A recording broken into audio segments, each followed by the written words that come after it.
Price elasticity के बारे में, यानी कि प्राइस के बढ़ने या घटने से क्वांटिटी डिमांड में कितना असर पड़ता है।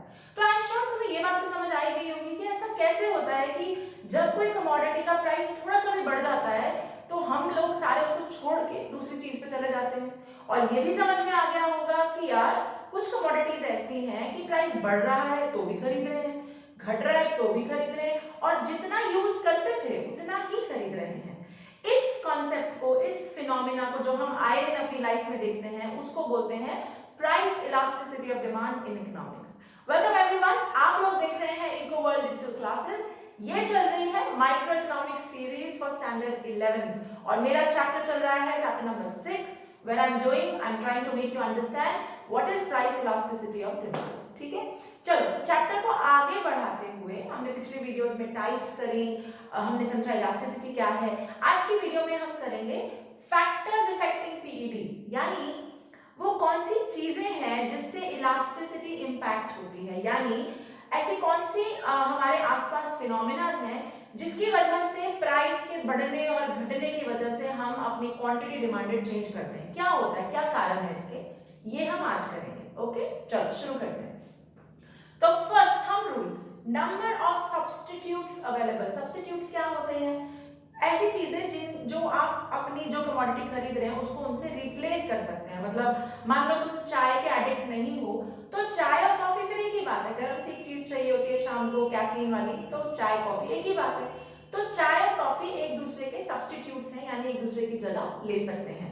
ऐसे अगर मैं बोलूं ठंडा, तो ठंडा तो रूह अफ़ज़ा भी है, कोल्ड ड्रिंक भी है। अगर आप एडिक्ट नहीं है तो ठंडा could be anything, could be नींबू पानी आल्सो, है ना। तो फंडा ये है कि जिस चीज के ज्यादा सब्स्टिट्यूट्स होते हैं, मेनी सब्स्टिट्यूट्स अवेलेबल, उसकी इलास्टिसिटी हाई होती है। अब यहाँ पे वापस ये बात समझनी जरूरी है कि इलास्टिसिटी क्या थी। हाई इलास्टिसिटी का मतलब कि जरा सा प्राइस चेंज हुआ नहीं, बढ़ा या घटा, कि क्वांटिटी डिमांडेड पे असर आ गया, मतलब कम हो गई या बढ़ गई, और कंज्यूमर फटाफट दूसरे ब्रांड पे, दूसरी चीज पे शिफ्ट कर गया। महंगा हुआ नहीं, उसे तुम्हारा ब्रांड छोड़ा और दूसरे पे चला गया। अब ये तो तभी पॉसिबल है ना जब तुम्हारी कमोडिटी के बहुत सारे सब्स्टिट्यूट्स हों। तो मान लो मैं कोल्ड ड्रिंक की एडिक्ट हूँ, मुझे ठंडा चाहिए, तो कोल्ड ड्रिंक नहीं खरीदनी, मुझे महंगी हो गई, जाओ छोड़ो, मैं रूह अफ़ज़ा ले लूंगी। रूह अफ़ज़ा नहीं चल रहा तो मैं नींबू पानी ले लूंगी, समथिंग और द अदर। मतलब मेरे पास अगर ज्यादा सब्स्टिट्यूट्स हैं तो मेरी इलास्टिसिटी ज्यादा होगी, मैं जल्दी शिफ्ट करूंगी। लेकिन अगर कोई सब्स्टिट्यूट ही नहीं है, मैंने रूह अफ़ज़ा ही पीना है, I don't want to buy anything else, in that case Rooh Afza ही पीना है, इसकी प्राइस बढ़े घटे कोई फर्क नहीं पड़ता, मैं दूसरे ब्रांड पे शिफ्ट नहीं होने वाली। और अगर मैं एक बॉटल खरीदती हूँ तो मैं एक ही बॉटल खरीदूंगी। तो थंब रूल, जिस चीज के ज्यादा सब्स्टिट्यूट्स होते हैं उसकी इलास्टिसिटी ज्यादा, जिस चीज के कम सब्स्टिट्यूट्स होते हैं उसकी इलास्टिसिटी कम। अब यहाँ पे तुम्हें ये बात जरूर समझ में आई होगी कि यार जिस कमोडिटी, अगर तुम ऐसी कमोडिटी बेच रहे हो जो उस इलाके में कोई और नहीं बेच रहा, तो तुम्हारी इलास्टिसिटी बड़ी कम होने वाली है, यानी तुम्हारा कंज्यूमर कहीं नहीं जाएगा, वो तुम्हारे पास ही रहेगा, इसी कारण से, क्योंकि सब्स्टिट्यूट नहीं है। Okay, clear, good. Second, uses of a commodity. Commodity का क्या एक ही यूज है या कमोडिटी के कई यूज हैं? जैसे दूध, दूध के बहुत सारे यूजेस हैं। आप दूध से चाय बना सकते हैं, आप दूध से दही बना सकते हैं, दूध से मक्खन, दूध से छाछ, लॉट ऑफ थिंग्स, आइसक्रीम, बहुत सारी चीजें बना सकते हैं। तो अगर दूध महंगा हो गया तो तुम दूसरा ऑप्शन ढूंढोगे ना, दूसरा दूध वाला ढूंढोगे या दूसरा पैकेट वाला दूध ढूंढोगे जो सस्ता पड़े, क्योंकि तुमने इतनी सारी चीजें बनानी है। तो अगर किसी कमोडिटी के बहुत ज्यादा यूजेस हैं तो प्राइस बढ़ने से डेफिनेटली कंज्यूमर को फर्क पड़ेगा। अगर दूध मान लो 50 रुपए लीटर मिलता है या 80 रुपीज लीटर मिलता है, सडनली 200 रुपए लीटर हो गया तो बड़ी दिक्कत है भाई। तुम तो 2 लीटर लेते थे या 3 लीटर लेते थे क्योंकि तुम इतनी सारी चीजें घर में बनाते थे, अब ये महंगा हो गया, तो यू विल डेफिनेटली, देखो जो मैं बातें समझा रही हूँ ना, कोई थ्योरी, कोई ज्ञान नहीं है, it's very practical. So when I am saying things, मेरे साथ साथ समझते जाओ। बताओ, अगर 80 रुपए लीटर का तुम दूध खरीदते थे 2 लीटर एवरी दिन, तुम्हारे घर हर दिन तुम्हारे घर में 2 लीटर दूध आ रहा है, अगर वो 200 रुपए लीटर हो गया तो क्या हर दिन 400 रुपए लीटर का तुम दूध खरीदोगे? Not possible. तो now you will look for another option, तुम दूसरी ऑप्शन पे जाओगे, यानी इलास्टिसिटी हाई है। हाँ, लेकिन अगर एक ही काम है, जैसे माचिस की डब्बी है, माचिस की डब्बी का एक ही काम है, जलाने की तो काम आती है, थोड़ा बहुत उसका रेट हाई हाई हो भी गया तो भी शायद तुम दूसरी कमोडिटी पे ना शिफ्ट करो, क्योंकि it is okay, it does not matter, ये लेस इलास्टिक है। इससे अगर थोड़ा सा महंगा हो भी गया, इससे मैंने कई चीजें नहीं बनानी, तो मुझे इसकी क्वांटिटी बढ़ाने की जरूरत नहीं है, एक माचिस की डब्बी से भी मेरा काम चल जाएगा। तो अगर थोड़ी सी भी महंगी होगी कोई बात नहीं, मेरी इसकी जो इलास्टिसिटी है, मेरा इलास्टिसिटी मेरा मतलब कि कंज्यूमर प्राइस को देखते ही अपनी क्वांटिटी डिमांड कम करेगा कि नहीं करेगा, और कहीं शिफ्ट तो नहीं कर जाएगा, वो इलास्टिसिटी कम रहेगी। Okay, third point and a very important point. इस पॉइंट को समझाने के लिए मैं पहले एग्जांपल लेती हूँ, फिर समझ में आएगा। तो मान लो तुम महीने में 50,000 रुपीज कमाते हो and now you want to buy an AC which is for 40,000, 40,000 का एसी खरीदना। बताओ 50,000 तुम कमाते हो, 40,000 का तुम एसी खरीद रहे हो, तो तुम्हारे टोटल बजट में से इस एसी का ओहदा, इसकी पोजीशन बड़ी तगड़ी है, ये बहुत इंपॉर्टेंट है। अब तुम बताओ, तुमने कैलकुलेशन करके जैसे तैसे पैसे जोड़ के 50,000 में से 40,000 का एसी बनाने का खरीदने का सोच लिया, मार्केट में 60,000 का एसी हो गया, खरीदोगे? Will you buy it? No, because तुम्हारी इनकम के हिसाब से 40,000 ऑलरेडी बहुत मेजर प्रोपोर्शन था तुम्हारे बजट का, और अगर वो महंगा और हो गया तो तुम या तो एसी खरीदने की बात ही छोड़ दोगे, या you will shift to another brand, आप किसी और ब्रांड से एसी की बात आप ढूंढेंगे जो आपके बजट में फिट हो, ऐसा एसी आप ढूंढेंगे। कहने का मतलब है, अगर कोई ऐसी कमोडिटी है जो आपके बजट का एक मेजर हिस्सा खर्चवाने वाली है, बहुत एक्सपेंसिव है, तो आपकी इलास्टिसिटी हाई होने वाली है, क्योंकि वो ऑलरेडी महंगी है। अगर वो और महंगी हो जाती है तो आप डेफिनेटली शिफ्ट कर जाएंगे, आप उस कमोडिटी को छोड़ देंगे, या तो आप खरीदेंगे ही नहीं, या आप दूसरे किसी कमोडिटी किसी ब्रांड पे शिफ्ट हो जाएंगे। ठीक है, ऑन द अदर हैंड, माचिस की डिब्बी का एग्जांपल लेते हैं, मेरा फेवरेट एग्जांपल है। माचिस की डिब्बी तुम 50,000 कमाते हो, 2 रुपए की 1 रुपए की आती है, कितना परसेंट है तुम्हारे बजट का? कुछ भी नहीं, पॉइंट्स में आता है। तो अगर माचिस की डब्बी 4 रुपए की भी हो गई तो भी क्या, तुम्हारे 50,000 के बजट में 4 रुपए कोई खास फर्क नहीं डालने वाला है, बहुत ही सस्ती है। तो ये 4 की 5 6 भी हो जाती है तो भी कोई मेजर फर्क नहीं पड़ने वाला। तो अगर कमोडिटी बहुत महंगी है, आपके बजट का एक बड़ा मोटा हिस्सा लेने वाली है, तो आपकी इलास्टिसिटी हाई होगी। लेकिन अगर कमोडिटी सस्ती है, आपके बजट को बहुत ज्यादा इंपैक्ट नहीं करती, then you will also not bother, आपकी इलास्टिसिटी लो होगी। Clear? Alright, let's move ahead. Taste and preferences. भाई देखो, ये तो बड़ा सिंपल पॉइंट है, मेरे को ना चाय पीने का बहुत शौक है, आई एम टी एडिक्ट। तो भाई अपने को टी ही जमती है, अपने को कॉफी नहीं जमती, हमारे लिए coffee is not a substitute, tea is the only thing, right?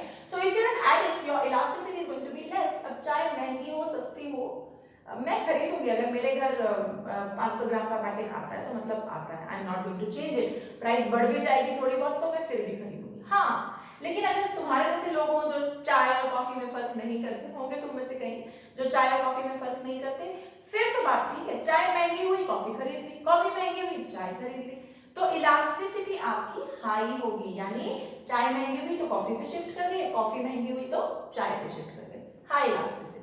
Cold drinks के मामले में ये बहुत सही बात जमती है, यंगस्टर्स को ही, यही कारण है कि कोल्ड ड्रिंक्स की एड में सारे यंगस्टर्स आते हैं। कभी तुमने देखा है बुढ़े बुजुर्ग लोग या मिडिल एज लोग आए, यंगस्टर्स आते हैं, बिकॉज दे नो कि यंगस्टर्स हैं जिनको कोल्ड ड्रिंक पीने की जरूरत है, वही पीछे पड़ेंगे एडिक्ट्स की तरह कोल्ड ड्रिंक के। बड़े लोग तो शायद don't really bother about it, है ना, इसी कारण से। क्लियर है? Next, income. अब बताओ, तुम बहुत अमीर हो, बहुत, तुम्हारे पास बहुत पैसा है, बहुत इनकम है, तो छोटा मोटा प्राइस राइज तुम्हें इंपैक्ट करेगा? नहीं करेगा।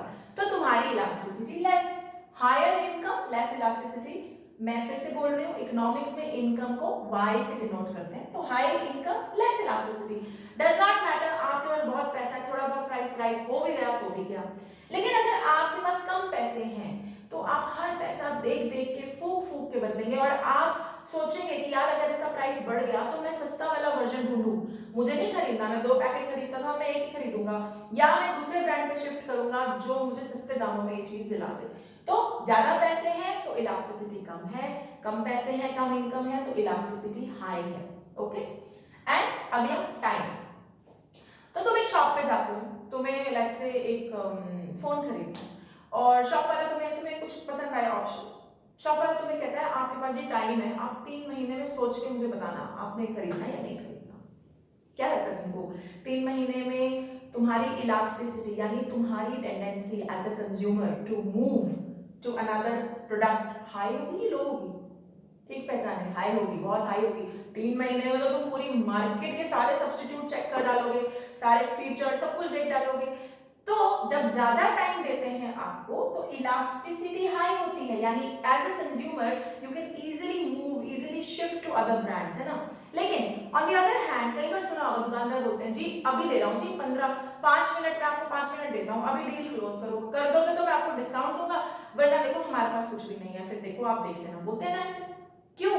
क्योंकि वो भी जानते हैं कि अगर टाइम नहीं दिया तो तुम्हारे पास ऑप्शन ढूंढने का, सब्स्टिट्यूट्स टटोलने का टाइम नहीं होगा, तो तुम्हारी elasticity, movement to another product, reaction on quantity demanded कम होगा, so your elasticity is going to be less. So less time less elasticity, more time high elasticity. और यही कारण है क्यों कई प्रोडक्ट्स पे बोला जाता है सेल इतने से इतने time only, not beyond it. They are trying to tell you कि ये 4 दिन है, इसमें जो तुम खरीद लोगे ठीक है, 4 दिन ज्यादा का टाइम हम नहीं देंगे, क्योंकि वो आपकी इलास्टिसिटी को लिमिट करना चाहते हैं। वो नहीं चाहते कि कंज्यूमर कहीं और जाए, कहीं और ऑप्शंस ढूंढे। Clear? Good. Next one, nature of commodity. ये जब हम टाइप्स ऑफ पीईडी कर रहे थे उसमें भी हमने किया। नेसेसिटीज जो होती हैं, जो आपकी जरूरत की चीजें हैं, उनकी इलास्टिसिटी हमेशा कम होती है, क्योंकि अगर मेरे घर में 25 किलो अनाज आता है तो मतलब आता है, थोड़ा बहुत मैं वेरिएशन कर सकती हूँ, थोड़ा बहुत ब्रांड का फर्क कर सकती हूँ, लेकिन ऐसा बिल्कुल नहीं होगा कि मेरे घर में 25 किलो अनाज आता है तो मैं कल से बोलूँ आज हम 5 किलो से काम चला देंगे। वोंट हैपन, क्योंकि वो हमारी जरूरत है। एलपीजी जरूरत है, बड़े तो भी खरीदेंगे, सस्ती हो तो भी खरीदेंगे। तो जो नेसेसिटीज होती हैं वो लेस इलास्टिक होती है, यानी हमारे पास ऑप्शन नहीं होती, हम मूव नहीं कर सकते, हमारी क्वांटिटी डिमांडेड पे असर नहीं आता। On the other hand luxuries, गाड़ी खरीदनी है, बहुत बढ़िया सा वो अलमारी टाइप रेफ्रिजरेटर खरीदना है, और you want to buy some fancy gadget, भाई ठीक है, इनसे तुम्हारा जीवन नहीं चल रहा है और ये बहुत महंगे हैं, तो अगर ये कहीं महंगे हुए और ये तुम्हारी नेसेसिटी नहीं है, इसके बिना हम मरते नहीं हैं, तो ऑब्वियसली आप ऑप्शंस टटोलेंगे, सब्स्टिट्यूट्स देखेंगे, इसीलिए आपकी इलास्टिसिटी हाई होगी। ठीक है, I hope you are clear. इस पूरे फंडे को करते हुए जो बेसिक है इलास्टिसिटी का वो दिमाग में रखना है, और इलास्टिसिटी को हमेशा प्राइस इलास्टिसिटी, वैसे इलास्टिसिटी 3-4 टाइप्स की होती है, बट हमें सिलेबस में सिर्फ एक है प्राइस इलास्टिसिटी, उसको दिमाग में रखना है कि वो क्या होता है। प्राइस के बढ़ने या घटने से क्वांटिटी डिमांडेड पे कितना फर्क पड़े उसे हम प्राइस इलास्टिसिटी बोलते हैं। और हाई इलास्टिसिटी का मतलब है कि जरा सा प्राइस बढ़ा नहीं कि कंज्यूमर ने अपनी क्वांटिटी डिमांडेड घटाई नहीं और वो दूसरे ब्रांड पे शिफ्ट हुआ नहीं। एंड लेस इलास्टिसिटी का मतलब है कि प्राइस बढ़ी घटी लेकिन उससे कोई फर्क क्वांटिटी डिमांडेड पे नहीं पड़ा, आपका कंज्यूमर आपका लॉयल कंज्यूमर बना रहा, he is not going anywhere. Okay, are we clear? इसके प्रैक्टिकल एप्लीकेशंस भी बहुत है, आप समझ ही चुके होंगे कि अपने मार्केट को टटोलते हुए देखना पड़ता है कि यार कंपटीशन तो नहीं है तो फिर लो प्राइस रखूं, ये सब फंडे इलास्टिसिटी से निकलते हैं। ठीक है, I hope you are clear with this video. अगर आप लोग मुझे YouTube पे देख रहे हैं तो you know what to do, like share subscribe and comment. Till then bye bye.